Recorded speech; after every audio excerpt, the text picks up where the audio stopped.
What's up, guys? Patrick here. I got Chris with me today. We're going up into the mountain where Mitch lives at,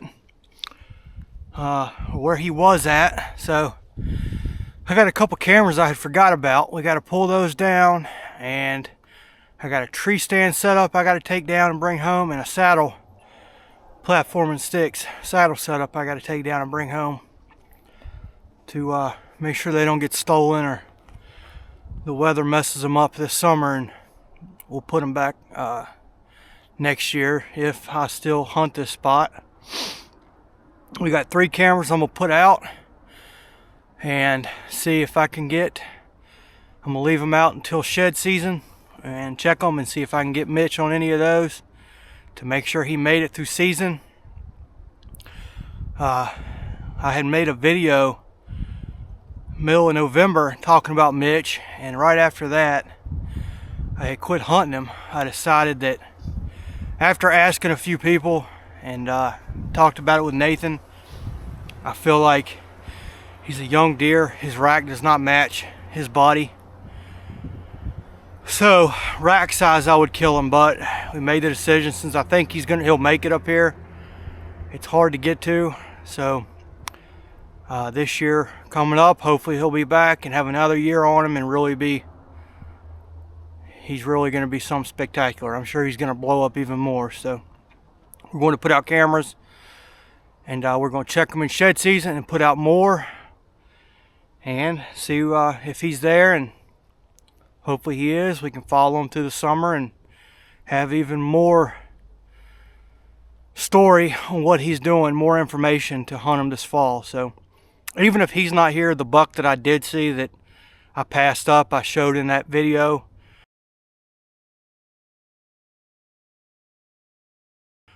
He'll be a shooter this year, so hopefully one of the two will be here. So we're just going to take stands down, and next year I'll put them back up, and I'm going to show you one spot that I think is really good, that I think is a spot to kill him at.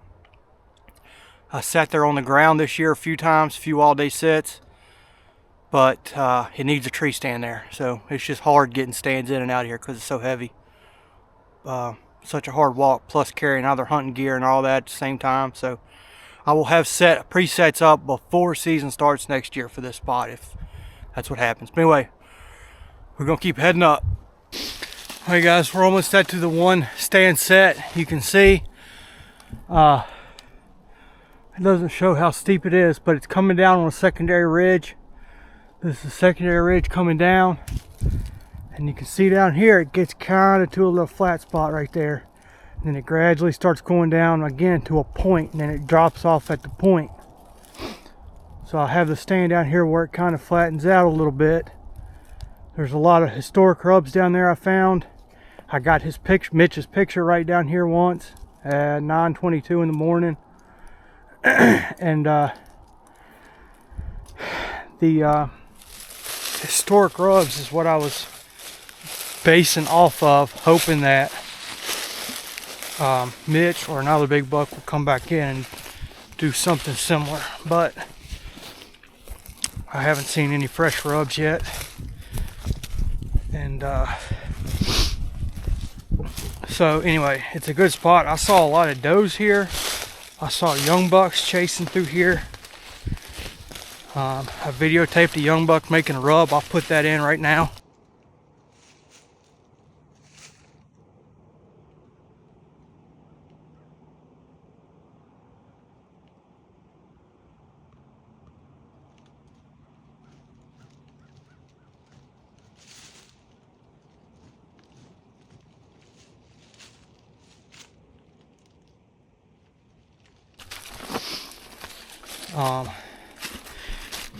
But it's if you can find spots like this, these secondary ridges coming down, like you got the top of the mountain coming across, secondary ridge, a secondary ridge here, secondary ridge there, and they're steep and thick, and they have laurel on them. When you can find these little secondary ridges covered in laurel, and they go down to a point, the big bucks love to bed on those points. It gives them a visual advantage to look out. It gives them dropping thermals. They can smell what's above them. And if you can find these points that are covered, these laurels that are just tore up with rubs, and a lot of rubs on these secondary ridges, fresh rubs, it's a good spot to hunt, because that means it's pretty much in this bedroom or close to it, because they like to bed on those points. So anyway, we're gonna go down here and get this stand and take it down. I guess what you would call this is a little knob. So that's where the tree stands at, down on that knob. And the deer were crossing this way. They were coming across, every one I saw, and they were coming up from down below. So anyway, just trying to tell you about what's going on. I know a lot of guys want to watch this stuff. So anyway, here it is. Whew, that wind is awful up here. But you can see, it's hard to tell on camera, but they kind of come around through here like this and go down around this knob. So this is a perfect tree. It's got multiple tree limbs.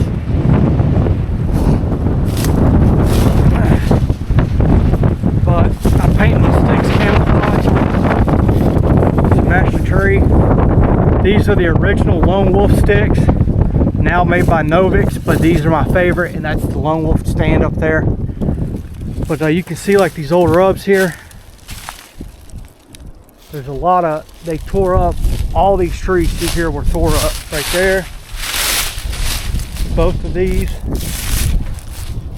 This one's fresh. That one. But all these trees were tore up. So I bet last year or the year before, there was a buck using this and bedding on this point out here. And this would have been a heck of a spot to kill him at. It would have been his bedroom. So if you can find, in November, if you can find fresh rubs like that in a steep, thick area on these secondary ridges, not down in the flatlands, not wide open, but in these thick spots up on the mountains, that's a good spot. Anyway, we're gonna take a stand down real quick. In and out a lot. Just yeah, mobile I like a saddle, but if I can have presets, I prefer the stand. Gotcha.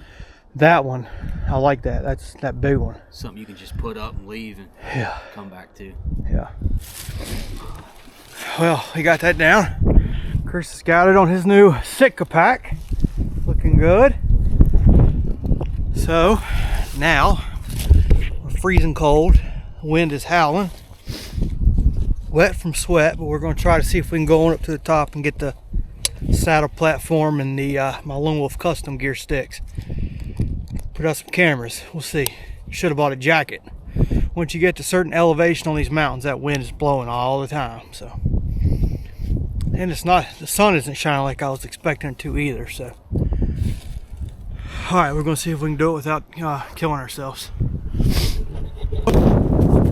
Let me fix that strap for you real quick. You got a strap hanging down here. Do something with the stand. Okay. It was the strap for the stand. Yeah.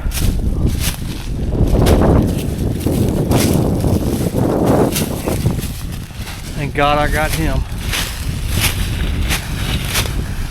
The good thing about bringing Chris, though, he can help you, but I'm hunting up here and nobody knows where I'm at, so at least somebody knows where I'm at now and kind of knows the area, somebody that I trust. And when I do set new stands up or go to new areas in the mountains, I drop a pin and I send my dad the coordinates, just because I know he's not gonna, you know, messing around where I'm at. But anyway, look at this trail coming through here. You can see it, but it's pretty good trail. But anyway, we're heading up. Oh God, he's like a little pack mule. Huh? I said you're like a little pack mule.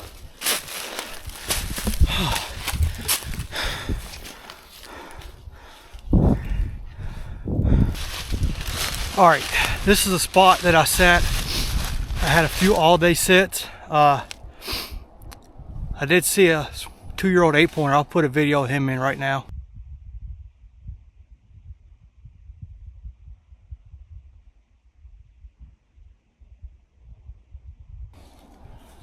But he was in this spot. Now the main ridge is going across and we're on a secondary ridge. There's another secondary ridge over there, now one over here, but coming down this one, this is the upper 1/3, and then it comes down and there's a big boulder right here, and that boulder drops off steep, so deer can't cross right there where it's across that boulder. I'll show it to you when we get down there. So when they're coming across this 1/3, it kind of funnels them up over this boulder, and they go down through, they can come up, and then they come up over this boulder, and they cross all through here. But those are the best things to find in these mountains. Anything that can pinch deer down to a smaller area, anything that can funnel them. And rocks are fantastic. Big boulders like cliffs.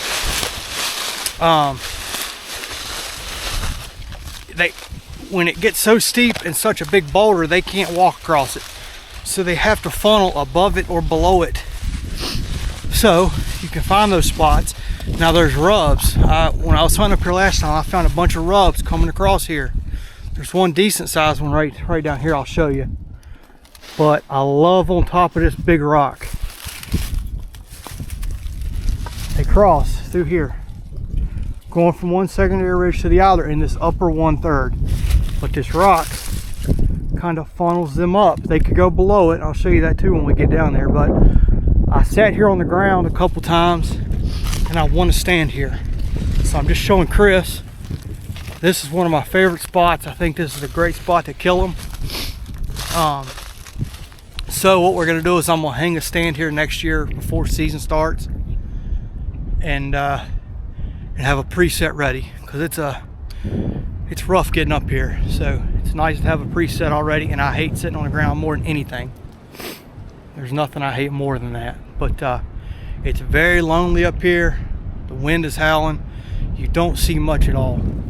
But usually when you do, something decent. Like I saw that 2-year-old I showed you. I mean, a lot of people would be happy with that. But if I would have sat here more days before I decided not to hunt him anymore this year, I think this would have been a great spot. But anyway, we're almost to the spot I had the saddle set up at. We're gonna go take that down and put up some cameras. This is where it drops off and it gets steep right there, these rocks. So these deer are coming up. They can come up and they funnel right over this rock right here and going across. They could go below it. There's spots they could go below it, which what you want to do is find where your rub lines are at. That's going to tell you a good chance of where they're going through, where you can find a good rub lines. Rubs up here in the mountains like this, up high, mean a lot more than they do down low, where they go down there at night and lay down sign. These rubs up here are where they're traveling. I would rather find rubs than scrapes. So anyway, there's a good rub down here I'll show you real quick, but I'm trying to decide where I'm gonna put a couple cameras at. I'm thinking about putting them up here, so let me look around for a minute. It's head on. We're gonna put one here now. I'll tell you, this tree, if I can, anytime I can pick the perfect tree, it's something smaller, maybe about like this. And the reason is it's harder for bears to climb these little trees and mess up the camera, but you don't want them so little the wind blows them and makes the camera, you know, take false pictures. So anytime, you know, there's never the perfect spot, so or the tree you want in the spot you want, but anytime you can, I prefer to do it smaller just because there's so many bears up here. But we're gonna put one here facing up, and to catch this area, I'm gonna show you something else I like to do too if I can.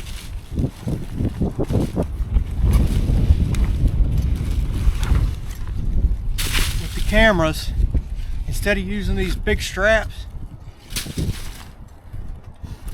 I like to use zip ties, and you can connect a couple zip ties together to get them to go around the tree you want. I just feels like it's more secure and it's not as big and bulky as that strap.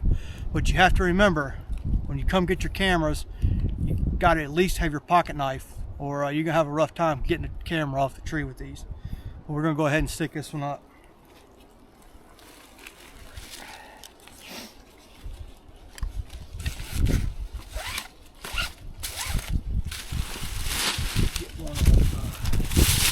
Let me get one of your climbing sticks real quick.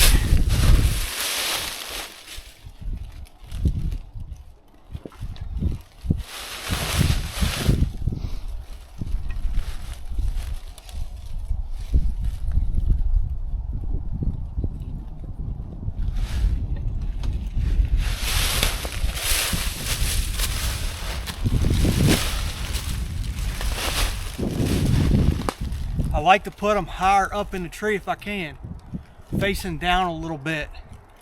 It makes it, I've had mature bucks shy away from cameras before.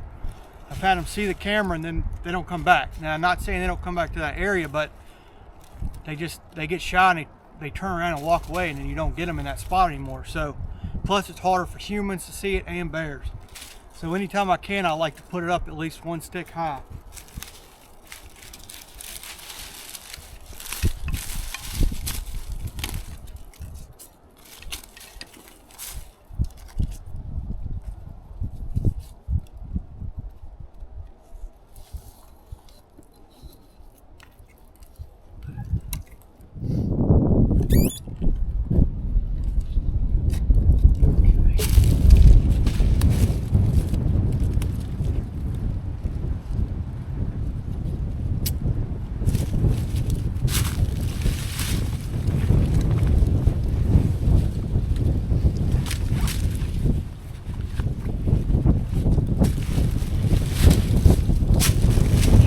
Snips to cut the excess strap off, excess zip tie.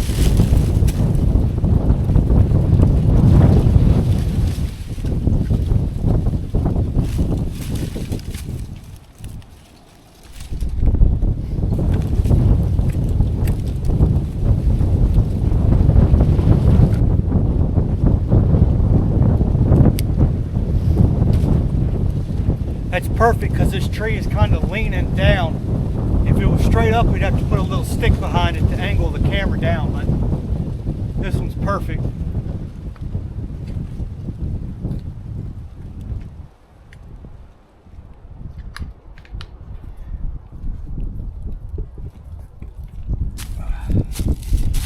All right.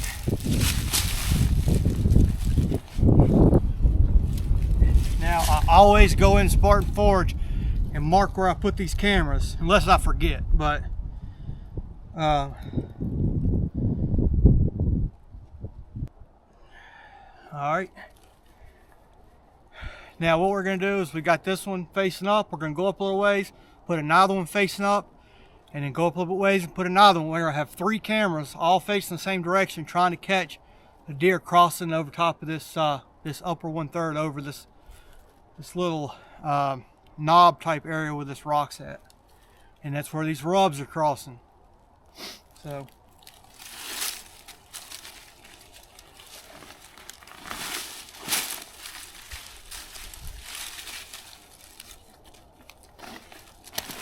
sometimes I'll even camouflage these cameras in with like little twigs and things, especially if it's down low where other people might be.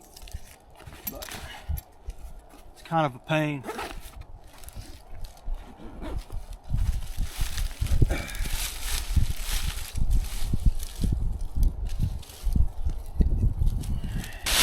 All right, we're gonna put the other one right here. The first one we put up was right down there, facing up. This one's 20 yards higher. It'll be facing up. And we'll go up 20 yards more and put the other one. So we picked this tree. There's a heavy trail coming through here. It's heavy for mountains, but you can kind of, it's hard to see in cameras, but it's chalked up right through here. So we'll go ahead and stick this camera up.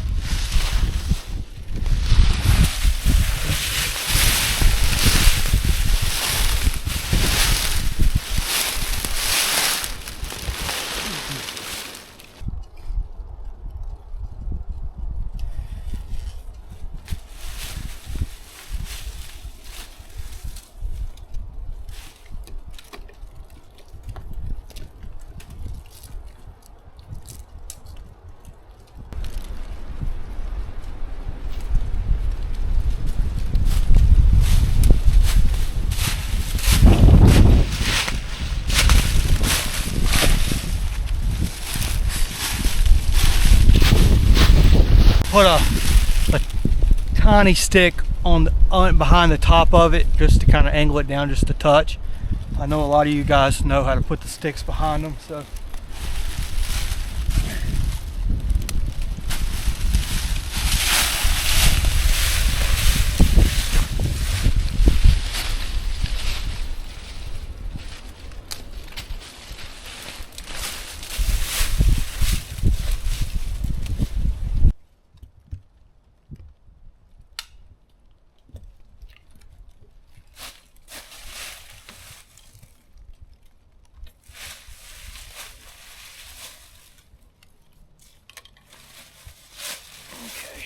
Stop recording now. Alright guys, we got that one up. I marked it on Spartan Forge. We're going to go up a little ways and put the third camera. Then we're going down, get the saddle set up, pull a couple cameras if I can find them. It's been up since September, and we'll be done. So anyway, stay with me. Alright guys, we're going to put the third camera. We got another rub coming through here. So we're going to put it on this little crooked tree right there. So we'll see what happens.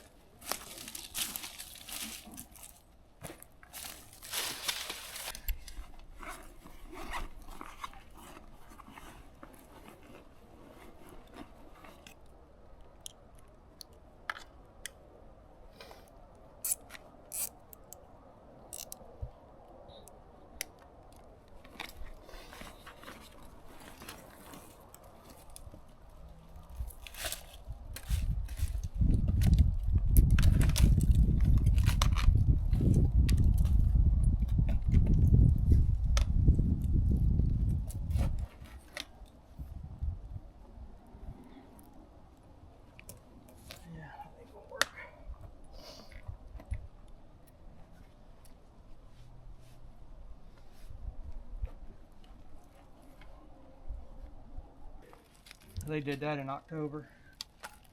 But there's not as much rubs right here as it is up there. Right. If you've noticed. Let's see.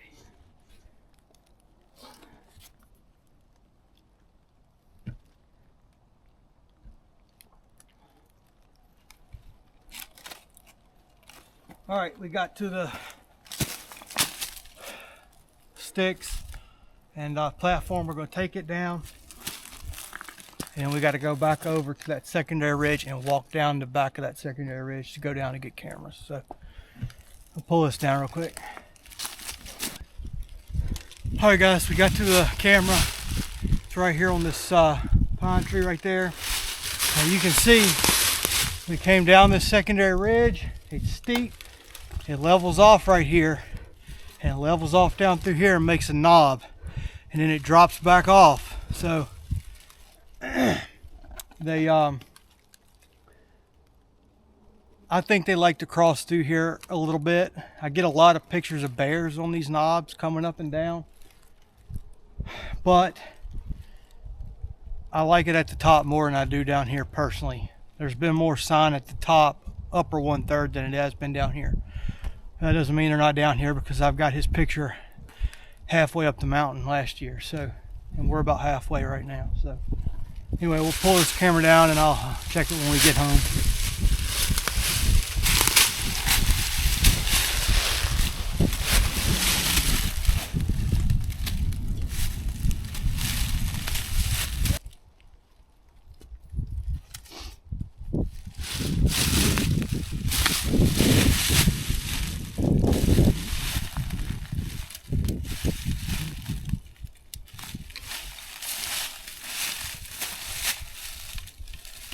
The tree's leaning that way, so it's easier to climb up on the upper side of it instead of trying to climb up that tree leaning that way. So that's the reason I switched over here. Same with getting in tree stands or saddles or whatever. It's hard to climb a tree when you're climbing into the lean. It's like you're tipping back.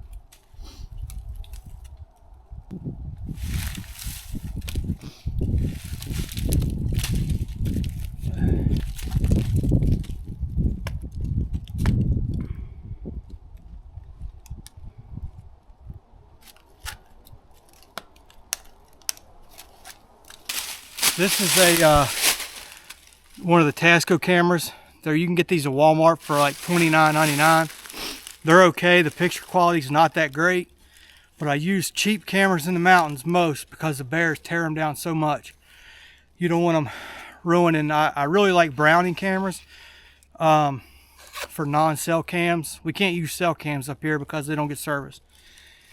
But I'm not going to be spending $150, $200 for camera for a bear to tear it up. So anyway, the picture quality is okay for $29.99 at Walmart, but I've been getting stealth cams lately on sale for, I just bought a 2-pack yesterday for 50 bucks, and the picture quality is a little bit better on those. So these are okay if you're in a pinch, but if you can get other ones on sale, that's what I would do.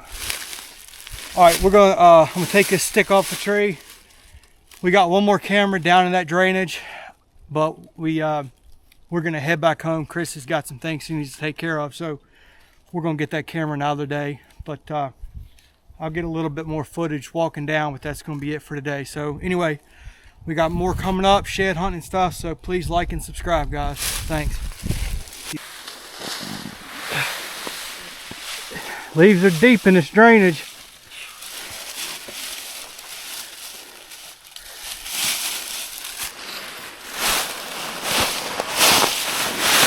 Dangerous. These rocks, can't see. Wind blows these leaves down into these drainage and they get trapped.